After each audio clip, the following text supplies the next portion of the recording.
नमस्कार। प्रस्तुत है शरद चंद्र चट्टोपाध्याय के द्वारा लिखी हुई कहानी लेन देन का 18वां भाग। जीवानंद आज बिना शराब पिए ही निकले थे। आज मन की दुर्बलता का कारण समझने में उन्हें विलंब नहीं लगा। थके मांदे हृदय के भीतर क्यों आज बार बार रुलाई का सुर गूंज रहा है, यह भी वे समझ गए। और भी एक विषय में उन्हें आज पहली बार अपने ऊपर संशय हुआ कि मुद्दत का अभ्यास आज उनके स्वभाव में परिणित हो गया। अपने को अपना कहने का दावा करने का अधिकार भी हमेशा के लिए हाथ से निकल गया है। ठीक याद नहीं आई कि किस लिए वे घर से निकले थे। मन के आवेग से जब जीवानंद घर के बाहर आए थे तब शायद कुछ स्थिर संकल्प नहीं था। शायद अस्पष्ट रूप से बहुत सी बातें ही थीं जो अब लिप पुतकर एकाकार हो गई हैं। घर से इस तरफ आने का कोई उद्देश्य ही याद नहीं पड़ा, परंतु घर लौटने की इच्छा भी नहीं हुई। थोड़ी दूर आगे बढ़कर रास्ता छोड़ जो पगडंडी खेतों में से होती हुई सीधे चंडीगढ़ गांव की ओर गई है, उसी से चलने लगे। यह रास्ता कुछ लंबा और कुछ ऊंचा नीचा था। पग पग पर रुकावट होने लगी, परंतु ठोकर खा खाकर राह चलते चलते उनके विक्षिप्त चित्त के भीतर नामालूम अब फिर ईंट चूने लकड़ी की चिंता की धारा बहने लगी। उन्हें पता भी नहीं लगा।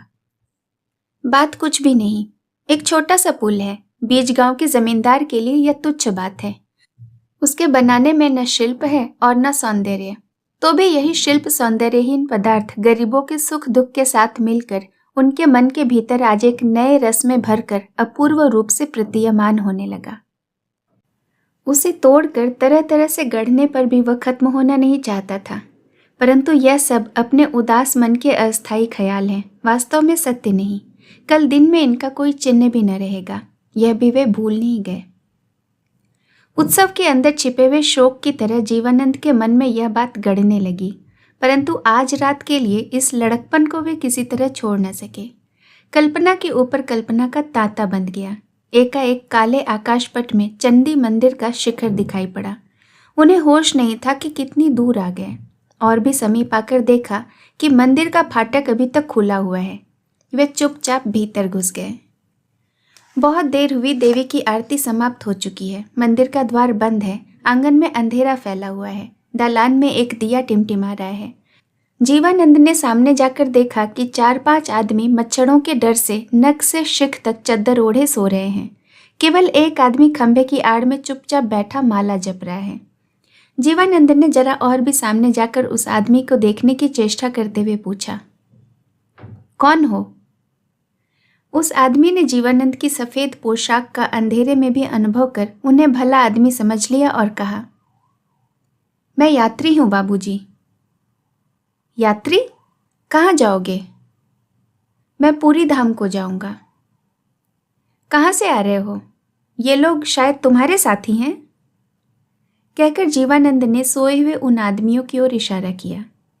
उस आदमी ने सिर हिलाकर कहा, जी नहीं, मैं अकेला ही मानभूमि जिले से आ रहा हूँ। इनमें किसी का घर मोदिनीपुर और किसी का कहीं और है। मैं नहीं जानता कि ये कहाँ जाएंगे। 2 आदमी तो आज ही दोपहर को आए हैं।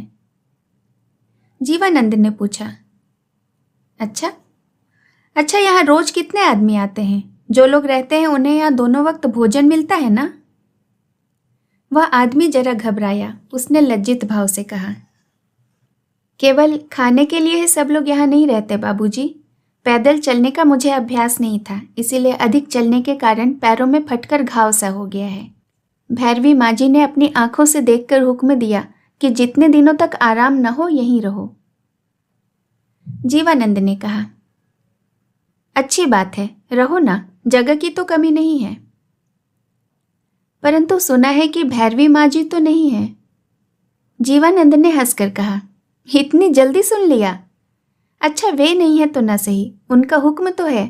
तुम्हें यहाँ से कौन हटा सकता है? जब तक तुम्हारे पैर अच्छे न हो जाएं, तब तक तुम यहीं रहो। अब जीवानंद उसके पास आकर बैठ गए। उस आदमी ने पहले जरा डर और संकोच का अनुभव किया, परंतु उसका वह भाव बाद में नहीं रहा।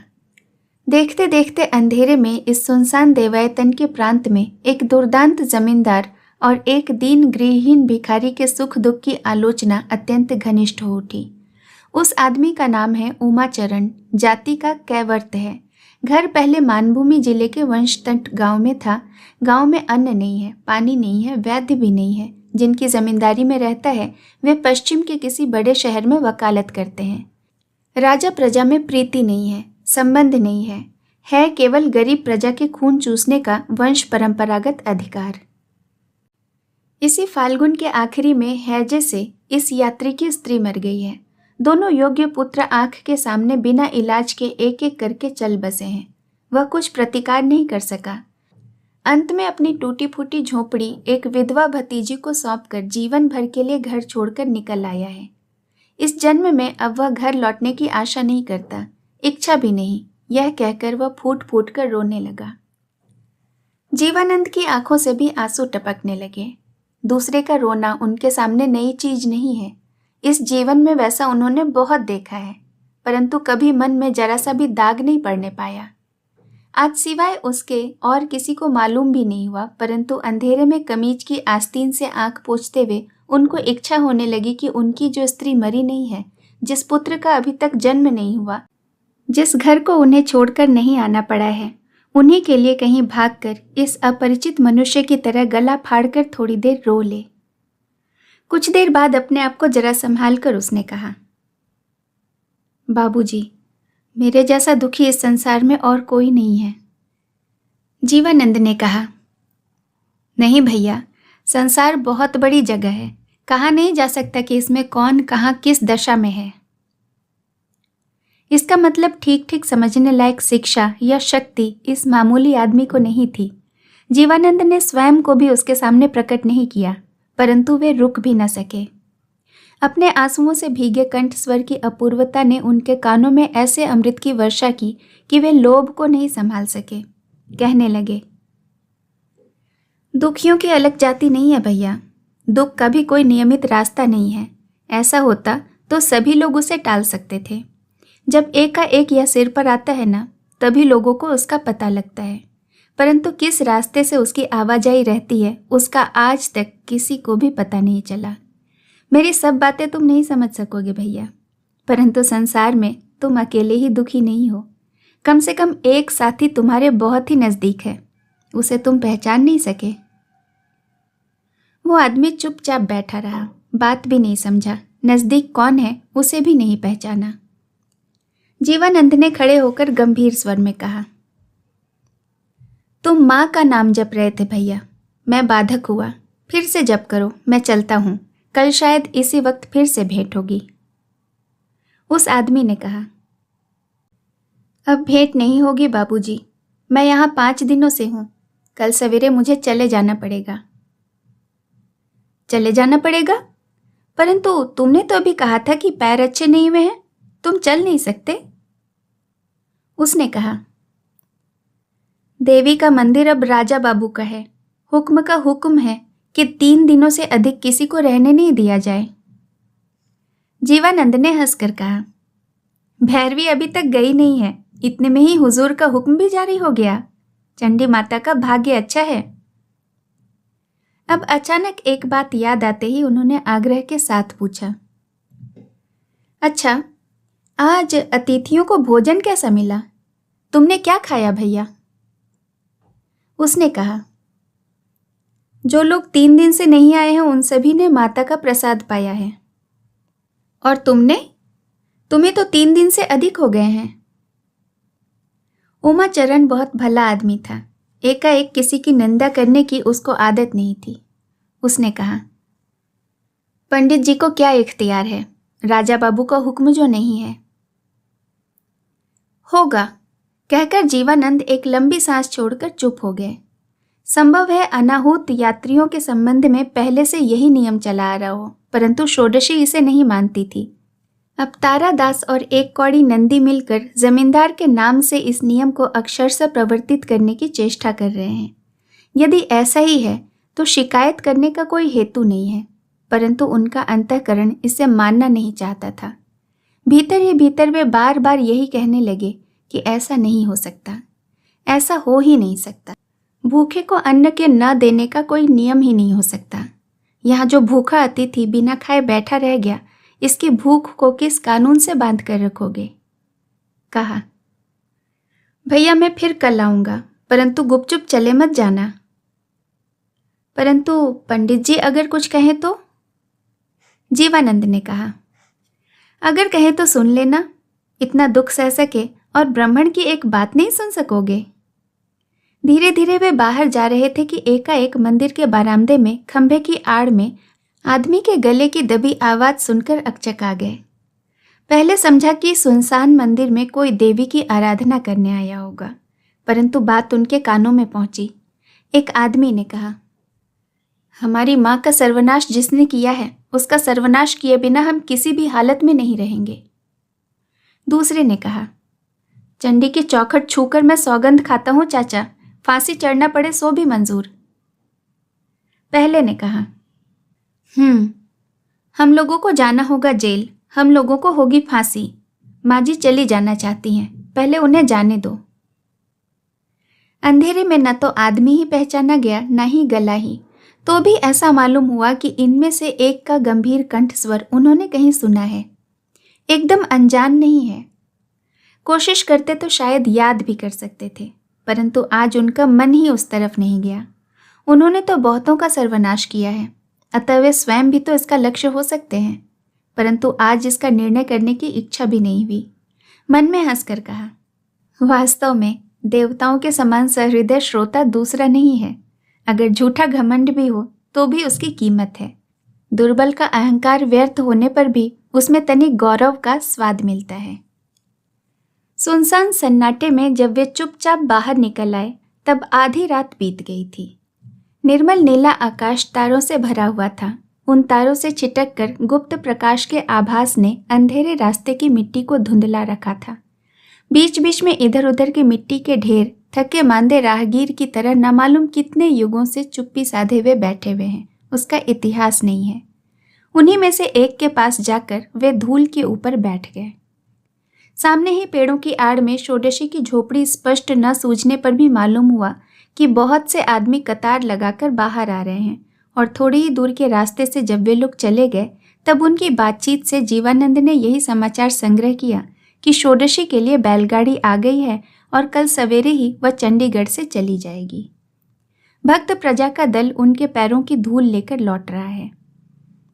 षोडशी को रोकने का रास्ता नहीं है, मना करने पर वो मानेगी नहीं।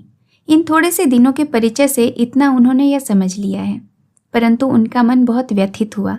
जानकर और अनजाने में इसके ऊपर अब तक जितने अत्याचार उन्होंने किए हैं, इतने दिनों के बाद एक एक करके उनका हिसाब करना कठिन है, परंतु आज उनकी आंखों के ऊपर अनगिनत अत्याचारों का ढेर लग गया। उसे हटा रखने का स्थान संसार में उन्हें कहीं नहीं सूझा। जिसे पत्नी स्वीकार करने पर उनको लज्जा महसूस हुई थी, उसी को गणिका रूप में पाने की शैतानी उन्हें कहाँ से सूझी, ये उनकी समझ में नहीं आया। आज उनका हृदय इसके लिए तरस रहा है। यह उनके स्वत्व का दावा है, परंतु इसी की बराबर उपेक्षा करके, इसका अपमान कर, मिथ्या के ऊपर मिथ्या लाद कर उन्होंने जो दीवार खड़ी कर ली है, उसे लांघने का रास्ता आज उन्हें कहाँ है। जीवानंद ने अचानक सामने देखा कि कोई तेजी से आ रहा है। अंधेरे में भी उसे पहचानने में उन्हें विलंब नहीं लगा। पुकारा, अलका। षोडशी चौंक कर खड़ी हो गई। आवाज से ही वह जान गई कि ये जीवानंद है। जरा पास आकर रूखे स्वर से उसने पूछा, आप यहाँ क्यों बैठे हैं? जीवानंद ने खड़े होकर कहा, मालूम नहीं, यूं ही बैठा था। तुम जाने से पहले मंदिर में प्रणाम करने जा रही हो ना? चलो, मैं भी तुम्हारे साथ चलता हूं। आज एक ही दिन के अंदर कंठ स्वर में कैसा अद्भुत परिवर्तन हो गया है। षोडशी विस्मय से चुपचाप सुनती रही। थोड़ी देर के बाद बोली, मेरे साथ चलने में विपत्ति है, यह तो आप जानते ही होंगे। जीवानंद ने कहा, जानता हूं, परंतु मेरी ओर से बिल्कुल नहीं है। आज मैं अकेला और निशस्त्र हूं, एक छड़ी तक मेरे साथ नहीं है। षोडशी ने कहा, सुना है, प्रफुल्ल बाबू आपको ढूंढने आए थे। उन्हीं से खबर मिली कि आज आप बिल्कुल अकेले, बिल्कुल खाली हाथ घर से निकले हैं, और जोश के मारे बिना शराब पिए ही बाहर चला आया हूं। क्यों? षोडशी ने कहा, हाँ, परंतु चंडीगढ़ में यह काम आप आइंदा न करिएगा। जीवानंद ने कहा, यह काम मैं प्रतिदिन करूंगा और जब तक जीऊंगा तब तक करूंगा। प्रफुल्ल ने तुमसे इतनी बातें कही हैं, परंतु यह नहीं कही कि इस जीवन में और चाहे मैं कुछ भी मान लूं, किंतु यह बात कभी न मानूंगा कि संसार में मेरा कोई शत्रु है। षोडशी स्तब्ध होकर खड़ी रही। जीवानंद की इस बात पर तनिक भी तर्क नहीं किया, इसके स्थायित्व पर भी प्रश्न नहीं किया। जीवानंद का चेहरा अंधेरे में उसे दिखाई नहीं पड़ा, परंतु उनका वह अनोखा कंठ स्वर गहरी रात के इन सुनसान मैदान में उसके कानों के भीतर अपूर्व सुर में गूंजने लगा। थोड़ी देर में उसने पूछा, मेरे साथ मंदिर जाकर आप क्या करेंगे? जीवानंद ने कहा, कुछ भी नहीं। जब तक तुम रहोगी साथ में रहूंगा। उसके बाद जाते समय तुम्हें गाड़ी पर सवार कराकर मैं घर चला जाऊंगा। षोडशी को एकाएक कोई जवाब नहीं सूझा। जीवानंद ने कहा, जाने के दिन आज तुम मेरे ऊपर अविश्वास नहीं करना अलका। मेरे जीवन का मूल्य तो तुम्हें मालूम ही है, फिर शायद भेंट भी ना हो। मुझ पर तुमने जितने प्रकार से कृपा की है उसे मैं अपने अंतिम दिनों तक याद करता रहूंगा। आइए, कहकर षोडशी चल पड़ी। 2 मिनट चुपचाप चलने के बाद जीवानंद ने कहा,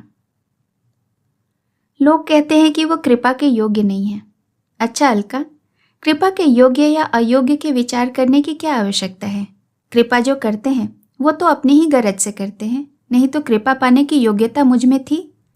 इतने बड़े दोष का आरोप है। मेरा जानी दुश्मन तो दूर रहा, तुम भी नहीं कर सकोगी।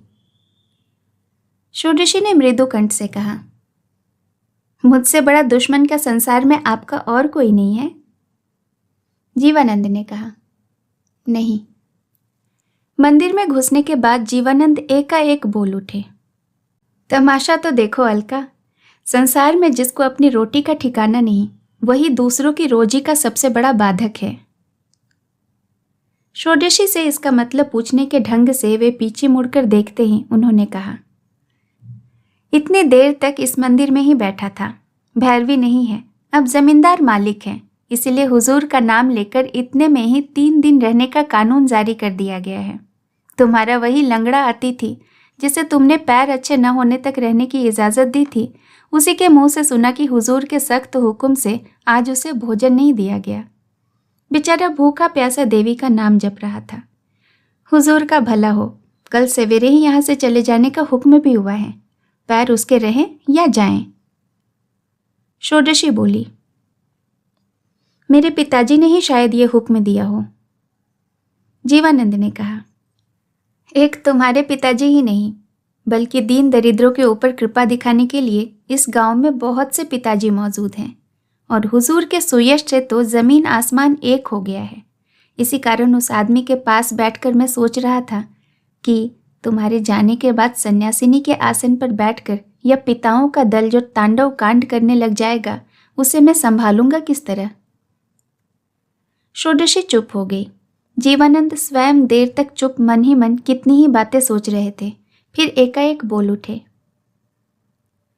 मुझे तुम्हारी बहुत ज़रूरत है अलका, क्या तुम 2-1 दिन भी नहीं रुक सकती?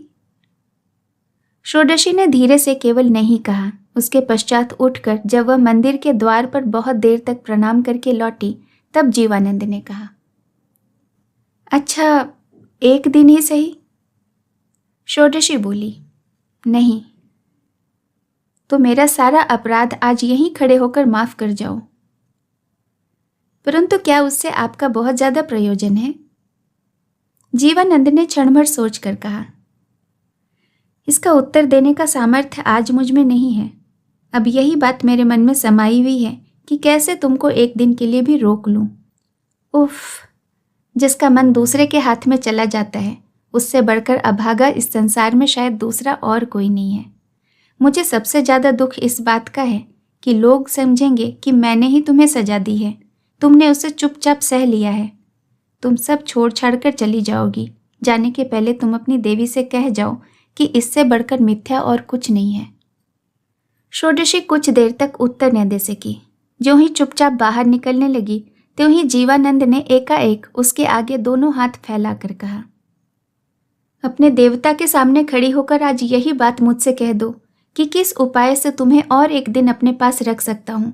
उसके बाद तुम षोडशी पीछे हटकर बोली, चौधरी साहब, क्या आपके यहाँ दरबान सिपाही और कोई नहीं है जो आप इतनी विनती करते हैं? आप तो जानते हैं कि मैं किसी से शिकायत भी नहीं करूंगी। जीवानंद रास्ते से हटकर खड़े हो गए। उन्होंने न तो क्रोध किया न प्रतिघात, बल्कि धीरे धीरे विनय से कहा, तुम जाओ, अनहोनी के लोभ से मैं तुम्हें फिर दुख नहीं पहुंचाऊंगा। प्यादे सिपाही सभी हैं अलका, परंतु जो अपनी इच्छा से कब्जे में नहीं आएगी उसे जबरदस्ती पकड़कर घेरने की ताकत अब मुझ में नहीं है। षोडशी ने रास्ता खुला पाकर भी पैर नहीं बढ़ाया। कहा, मैं जहां जाती हूं उसे सुनने का आग्रह भी आपको शायद नहीं है। जीवानंद ने कहा, आग्रह? उसकी तो हद भी नहीं है, परंतु उसमें अब जलन भी नहीं है अलका। मैं अब यही चाहता हूं कि वहां तुम्हें कोई और न सताए। तुम्हारे ऊपर जो लोग नाराज हैं वे तुम्हें बिल्कुल भूल जाएं। अचानक उनका गला रुक गया, परंतु अपनी कमजोरी को उन्होंने बढ़ने नहीं दिया। पल भर में अपने आप को संभाल कर कहा, जानता हूं कि जो अपनी इच्छा से सब कुछ छोड़ जाता है उसके साथ लड़ाई नहीं की जा सकती। जिस दिन तुमने अपनी चाबी हमको सौंप दी उसी दिन हम सबको एक ही साथ तुम्हारे सामने हार माननी पड़ी। यद्यपि तुम्हारे बल की सीमा नहीं है, तो भी मनुष्य का मन नहीं मानता। जितने दिन जीऊंगा यह शंका मेरी कभी मिटेगी नहीं। षोडशी ने वहीं माथा टेक कर प्रणाम किया और जीवानंद के पैरों की धूल माथे पर लगा कर कहा, आपसे मेरा एक अनुरोध है। क्या अनुरोध है अलका? षोडशी क्षण भर चुप रहकर बोली, उसे आप जानते हैं। जीवानंद ने जरा सोच कर कहा, शायद जानता हूं, शायद सोचने से जान लूंगा, परंतु एक दिन जो तुमने सावधानी से रहने के लिए कहा था, शायद वह मुझसे नहीं हो सकेगा। आज ही थोड़ी देर पहले इस मंदिर के अंधेरे में खड़े होकर आदमी देवता की चौखट छूकर प्राणों की बाजी लगाकर सौगंध खा गए हैं कि उनकी माता का जिसने सर्वनाश किया है उसका सत्यानाश किए बिना वे विश्राम नहीं लेंगे। ओट में खड़े होकर मैंने अपने ही कानों से सब सुना है। 2 दिन पहले सुनता तो शायद समझता कि उनका लक्ष्य मैं ही हूँ, फिक्र की सीमा नहीं रहती, परंतु आज मन में जरा भी खटका नहीं है। ये क्या है अलका? नहीं, कुछ नहीं, कहकर षोडशी फिर सीधी खड़ी हो गई। अंधेरे में जीवानंद को दिखाई नहीं पड़ा। एकाएक षोडशी का मुंह पीला पड़ गया। उसने कहा, चलिए मेरे घर चलकर अब थोड़ी देर बैठ लीजिए। मुझे गाड़ी पर सवार कराए बिना अब आप घर नहीं जाने पाएंगे। आइए। बैलगाड़ी के नीचे गाड़ीवान चद्दर ओढ़े सो रहा था। उसने अटकल से षोडशी के पैरों की आहट समझ कर कहा, माँ जी, शवाल दीघी तो 10-12 कोस का रास्ता है। जरा रात रहते न चलने से पहुंचने में कल दोपहर हो जाएगा। षोडशी ने कहा, अच्छा ठीक है। फिर 2-4 कदम आगे बढ़कर कहा, शायद आपने सुन लिया है कि मैं कहाँ जाती हूँ। जीवानंद ने कहा, हाँ सुन लिया। षोडशी बोली, बहुत दूर नहीं है, आपका आक्रोश शायद इतना रास्ता ढूंढ ही लेगा। परंतु तुम्हारे ऊपर तो अब मेरा कोई आक्रोश ही नहीं है। दरवाजा खोलकर षोडशी घर के भीतर गई और बोली, मेरा एकमात्र कंबल गाड़ी में बिछा दिया गया है, आपको बैठने को क्या दूं? निर्मल बाबू होते तो आंचल बिछा देती, परंतु आपको तो वह भी नहीं फबेगा। उसने जरा मुस्कुराकर कोने से एक कुशासन लाकर बिछा दिया और कहा, अगर अपराध न माने तो। जीवानंद चुपचाप बैठ गए। इतने बड़े परिहास का कुछ जवाब न पाकर षोडशी मन में विस्मित हुई। दीपक की रोशनी बहुत ही धीमी हो रही थी। षोडशी ने उसे जरा तेज करके हाथ में उठा लिया और जीवानंद के मुख के पास लाकर कहा, बताइए आप क्या सोच रहे हैं? मेरे सोचने का क्या कोई अंत है? अंत न सही, आदि तो है, वही बताइए। जीवानंद ने सिर हिलाकर कहा, नहीं, वह भी नहीं। जिसका अंत नहीं है उसका आदि भी नहीं है। षोडशी की जबान पर आया कि कह दे कि वे दर्शन शास्त्र के वचन हैं, केवल कथन मात्र हैं, उससे संसार नहीं चल सकता। परंतु जीवानंद का चेहरा देखकर उसके मुंह से कोई शब्द ही नहीं निकला। वह सचमुच मन में विस्मित होकर सोचने लगी कि केवल एक योग्य उत्तर देने के उद्देश्य से भी आज उसने यह बात नहीं कही है, बल्कि वह इस पर और अधिक तर्क नहीं करना चाहती। जिसको भली भांति व्यर्थ समझ लिया है, उस पर और तर्क करने का क्या प्रयोजन। वहां थोड़ी देर चुपचाप बैठकर षोडशी उठ बैठी। दीपक को रखकर उसने हाथ धोए और कहा, मेरा एक अनुरोध मानिएगा। क्या? एक दिन आपने इसी घर में मुझसे मांग कर खाया था। आज मेरी प्रार्थना से आपको कुछ खाना पड़ेगा। लाओ, भूख भी लगी है। मुझे मालूम है, हम लोग पुरुषों का मुंह देखते ही समझ जाती हैं। यह कहकर उसने गीले हाथ से जमींदार के सामने के स्थान को पोंछकर पत्तल परोस दी। आज देवी का प्रसाद नहीं था, परंतु किसानों ने आज उसे बहुत कुछ भेंट में दिया था। उसे लाने के लिए षोडशी के रसोई में चले जाने पर जब जीवानंद ने अकेले में चारों ओर नजर घुमाई तो उस दिन का दावात कलम ताक पर दिखाई दिया। 2 मिनट सोचकर उन्होंने उसे उतार लिया। जेब से उन्होंने एक चिट्ठी निकाली। उसके सफ़ेद अंश को फाड़कर वे दीपक के सामने चिट्ठी लिखने बैठ गए। पत्र शायद 3-4 पंक्तियों से ज़्यादा नहीं होगा। उसे खत्म कर मोड़ दिया और ऊपर षोडशी का नाम लिखकर जेब में रख लिया। थोड़ी देर में षोडशी भोजन सामग्री ले आई। एक दोने में महीन धान का चूड़ा, थोड़ा सा दही, चीनी, कुछ फल और लोटे में पानी लाकर उसने सामने रख दिया। जरा हंसी हंसकर बोली, उस दिन धनी का दिया हुआ देवता का प्रसाद था और आज गरीबों के घर का चूड़ा, दही और थोड़ी सी चीनी भी है। ये आपको रुचेगा? जीवानंद हाथ मुंह धोकर खाने बैठ गए। कहा, तुम्हारे देने से रुचि की चिंता नहीं अलका, परंतु पेट में पचे तो मेरा वही शूल का दर्द। बात पूरी होने से पहले ही षोडशी ने तुरंत पत्तल खींच ली और घबरा कर अपने माथे पर हाथ पटकते हुए कहा, मैं अभागिनी भूल गई थी, मैं आपको यह कभी खाने न दूंगी। शेष कहानी अगले भाग में। कहानी सुनने के लिए आपका बहुत बहुत धन्यवाद।